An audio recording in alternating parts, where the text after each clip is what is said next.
Friends, welcome to our YouTube channel. Friends, आज हम पढ़ने वाले हैं विभाज्यता यानी कि डिविजिबिलिटी। विभाज्यता के रूल और डिविजिबिलिटी, ये क्या चीज होती है और इसका यूज अपन क्यों करते हैं। पहले अपन ये देख लेते हैं कि जो विभाज्यता है इसका यूज अपन क्यों करते हैं। जैसे अपन कोई भी मैथ का क्वेश्चन सोल्व कर रहे हैं, उसके अंदर कुछ ऐसी की कुछ इस टाइप की वो कैलकुलेशन आ जाती है, तो अपन क्या करते हैं, अपन को चेक करना रहता है कि 256 में 256 है वो 5 से विभाज्य है या नहीं है, या 256 5 से डिवाइड होता है या नहीं होता है। तो इस चीज का पता लगाने के लिए अपन 256 में 5 का भाग नहीं देंगे। इसका डायरेक्ट पता लगाने का भी एक तरीका होता है जिसे अपन विभाज्यता यानी डिविजिबिलिटी का रूल बोलते हैं। तो जो डिविजिबिलिटी का रूल है ये हर संख्या का अपना अलग अलग रूल होता है। तो आज हम पढ़ेंगे 2 से लेकर 10 तक की संख्याओं के जितने भी रूल है विभाज्यता के, वो सारे रूल आज हम पढ़ने वाले हैं। तो ये है अपने पास 2 की विभाज्यता और 3 की विभाज्यता के नियम। 2 की विभाज्यता का नियम क्या कहता है, ये कहता है कि इकाई का अंक सम होना चाहिए। इकाई का अंक क्या होना चाहिए, सम होना चाहिए। यानी कि अपन किसी भी संख्या में 2 की विभाज्यता को देख रहे हैं तो उस संख्या के इकाई का अंक सम होना चाहिए। जैसे कि अपन कुछ एग्जांपल देखते हैं। लाइक पहला एग्जांपल ये रहा 3 4 7 6। तो क्या कहा था इसमें, क्या कहा था कि इकाई का अंक क्या होना चाहिए, सम होना चाहिए। तो इसमें अपन देखते हैं 6 है। अपन को पता है 6 क्या है, इकाई का अंक है। यानी कि ये जो 3476 है ये किससे विभाज्य होगी, ये 2 से विभाज्य होगी। तो ये क्या होगी, 2 से विभाज्य होगी। सेकंड एग्जांपल अपन देखते हैं 6000 गुण 50। 6000 गुण 50 में अपन इकाई का अंक देखते हैं। इकाई का अंक 9 है। अपन को पता है 9 एक विषम संख्या होती है, इसलिए ये 2 से विभाजित नहीं होगी। इसलिए ये 2 से विभाजित नहीं होगी। तो ये है अपना 2 की विभाज्यता का नियम। अब अपन चलते हैं 3 की विभाज्यता के नियम पे। 3 की विभाज्यता का नियम क्या कहता है, अंकों का योग 3 से विभाजित होना चाहिए। यानी कि अपन जिस संख्या में 3 की विभाज्यता को देख रहे हैं उस संख्या के अंकों का योग 3 से विभाजित होना चाहिए। जैसे कि अपन एक एग्जांपल के थ्रू समझते हैं। एग्जांपल है 2961। 2961। अब अपन को क्या करना है, इसके जो भी अंक हैं सारे अंकों का क्या करेंगे, सम करेंगे। सारे अंकों का पहले सम कर लेंगे।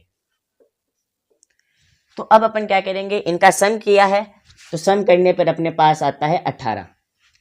अब ये क्या कह रहा है कि अंकों का योग, अपन ने अंकों का योग कर लिया। अब अंकों के योग में क्या देखना है कि ये जो योग आया है ये 3 से विभाजित है या नहीं है। अपन को पता है कि ये जो 18 है 18 3 से विभाजित होता है, यानी कि ये संख्या भी 3 से विभाजित होगी। इसी प्रकार से अपन ये वाली संख्या देखते हैं। क्या करना होता है 3 की विभाज्यता में, सबसे पहले 3 की विभाज्यता में अपन अंकों का क्या करते हैं, योग करते हैं। चलो अंकों का योग कर लेते हैं।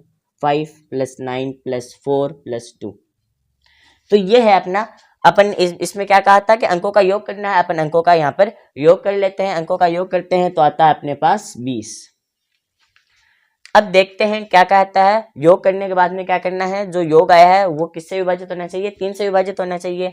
20 है, 20 3 से विभाजित है, नहीं है। तो इसका मतलब ये क्या है, 20 3 से विभाजित नहीं है। अगर 20 3 से विभाजित नहीं है तो ये भी 3 से विभाजित नहीं होगा।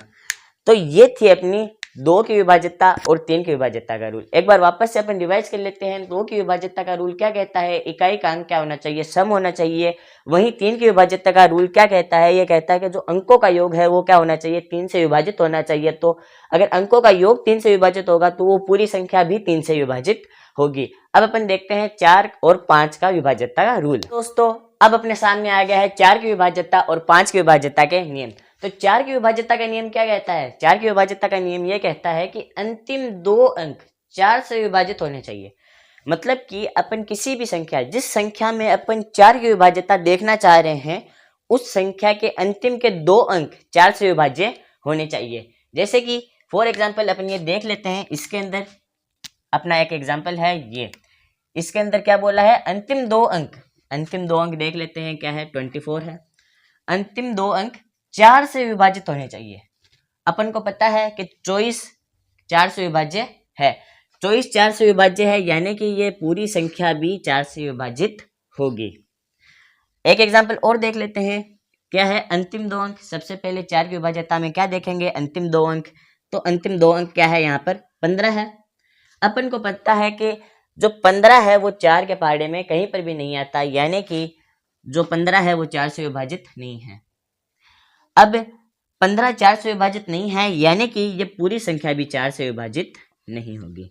तो 4 की विभाज्यता का रूल क्या कहता है? जिस संख्या में 4 की विभाज्यता का रूल देखना है, उस संख्या के लास्ट के 2 अंक 4 से विभाजित होने चाहिए। बस इतना ही 4 की विभाज्यता का रूल कहता है। फिर आते हैं 5 से विभाज्यता का रूल। 5 से विभाज्यता का रूल क्या कहता है? ये कहता है इकाई का अंक 0 या 5 होना चाहिए। इकाई का अंक क्या होना चाहिए? या तो 0 होना चाहिए या 5 होना चाहिए। तो अपन फॉर एग्जाम्पल के लिए देख लेते हैं ये वाली संख्या। अपना रूल क्या बोलता है? अपना रूल ये कहता है कि इकाई का अंक 0 या 5 होना चाहिए। एग्जाम्पल में देखते हैं, इकाई का अंक क्या है? 5 है। इकाई का अंक 5 है, यानी कि ये अपने रूल को क्या करता है? फॉलो करता है, और ये क्या हो जाएगा? 5 से विभाजित हो जाएगा। इसी तरीके से अपन ये वाली संख्या देखते हैं, इसमें इकाई का अंक 0 है, यानी कि ये भी अपने रूल को क्या करता है? फॉलो करता है। ये भी अपने रूल को फॉलो करता है, यानी कि ये पूरी संख्या भी किससे विभाजित हो जाएगी? 5 से विभाजित हो जाएगी। अब इस एग्जाम्पल में देखते हैं, इकाई का अंक 3 है।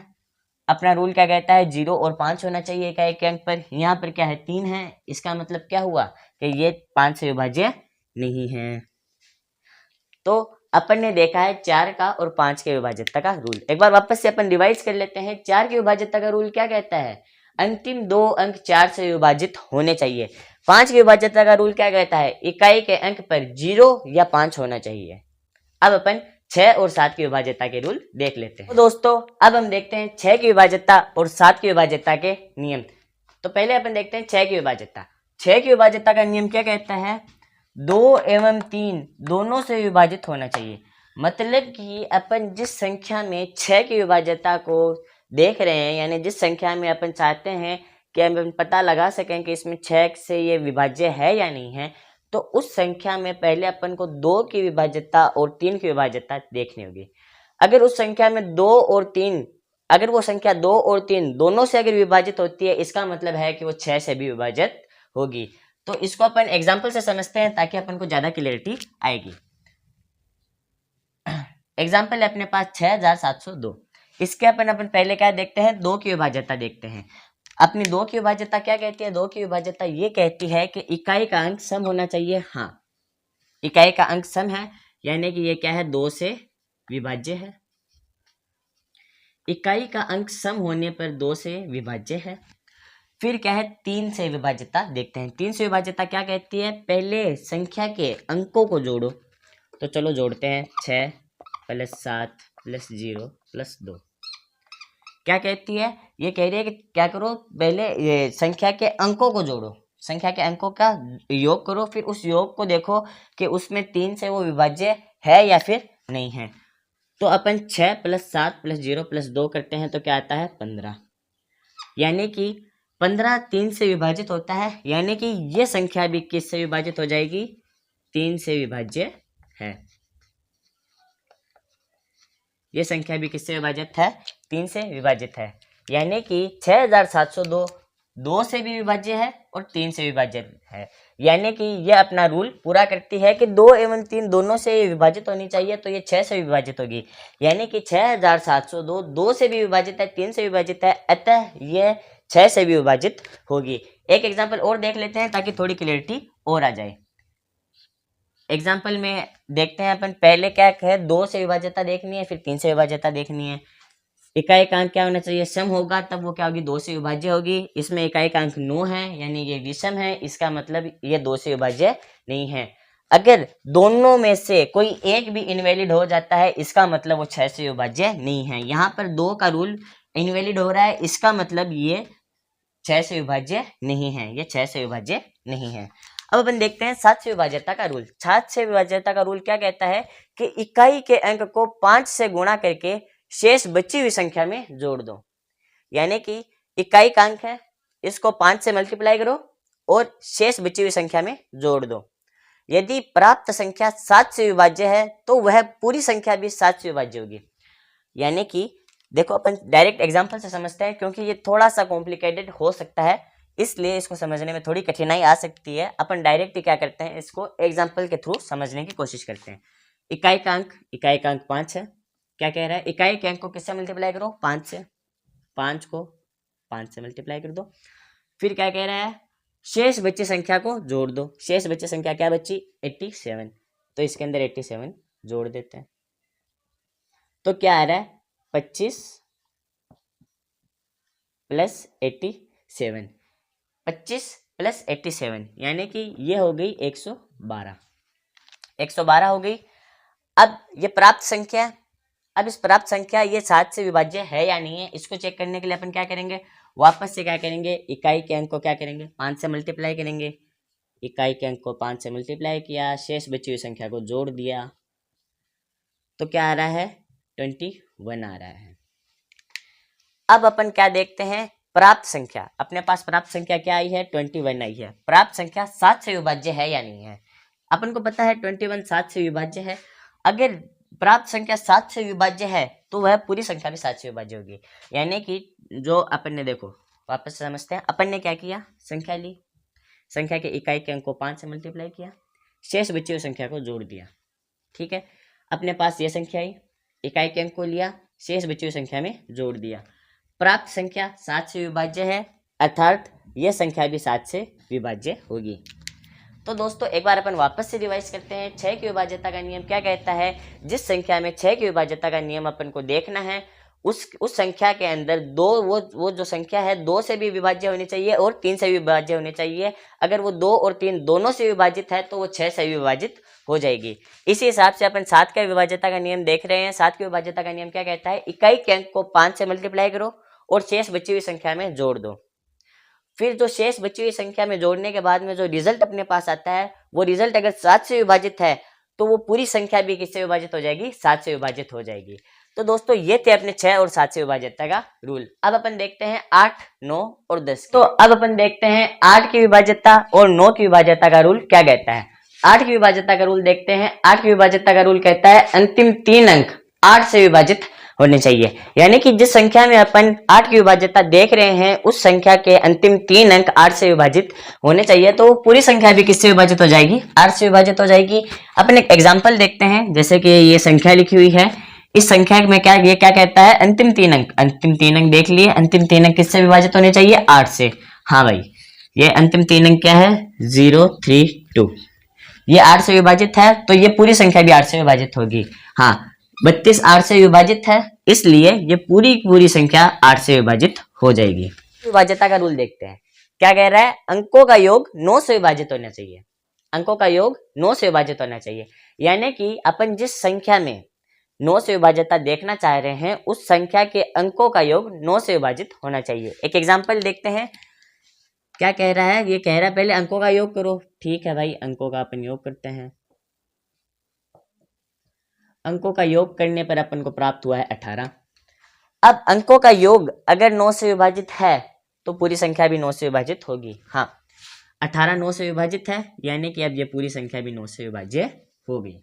एक एग्जाम्पल और देखते हैं, अपना रूल क्या कहता है, अंकों का योग करो। पहले क्या करना है, अंकों का योग करना है। अंकों का योग किया, प्राप्त हुआ 23। फिर क्या कहता है, अंकों का योग 9 से विभाजित है, 9 से विभाजित होना चाहिए। तो देखो अंकों का योग 23 है, 9 से विभाजित नहीं है। अगर ये 9 से विभाजित नहीं है तो ये पूरी संख्या भी 9 से विभाजित नहीं होगी। तो ये था अपना 8 का और 9 का विभाज्यता का रूल। वापस से एक बार रिवाइज कर लेते हैं। 8 के विभाज्यता का रूल क्या कहता है, अंतिम 3 अंक 8 से विभाजित होने चाहिए, तो पूरी संख्या भी 8 से विभाजित हो जाएगी। इसी प्रकार 9 से विभाज्यता का रूल क्या कहता है, अंकों का योग 9 से विभाजित होना चाहिए, तो वो पूरी संख्या भी 9 से विभाजित हो जाएगी। तो अब हम देखते हैं लास्ट 10 की विभाज्यता। 10 की विभाज्यता का रूल क्या कहता है, इकाई अंक 0 होना चाहिए। अगर इकाई का अंक 0 है तो वो संख्या 10 से विभाज्य होगी। एग्जाम्पल के लिए अपन देखते हैं 6740 है, इकाई का अंक 0 है, यानी कि ये क्या होगी 10 से विभाज्य होगी। अब ये एग्जाम्पल देखते हैं, इसके अंदर इकाई का अंक 5 है, यानी कि यहाँ पर इकाई का अंक 0 नहीं है, यानी कि ये 10 से विभाज्य नहीं होगी। दोस्तों मैं आशा करता हूं कि ये वीडियो आपको पसंद आया होगा। अगर आपको ये वीडियो थोड़ा बहुत भी बेनिफिट करे तो इसे आगे शेयर करिए, ताकि और भी स्टूडेंट्स को इस वीडियो का बेनिफिट मिल सके। दोस्तों आज की वीडियो को यहीं समाप्त करते हैं, मिलते हैं अगले वीडियो में अगले टॉपिक के साथ। तब तक के लिए धन्यवाद।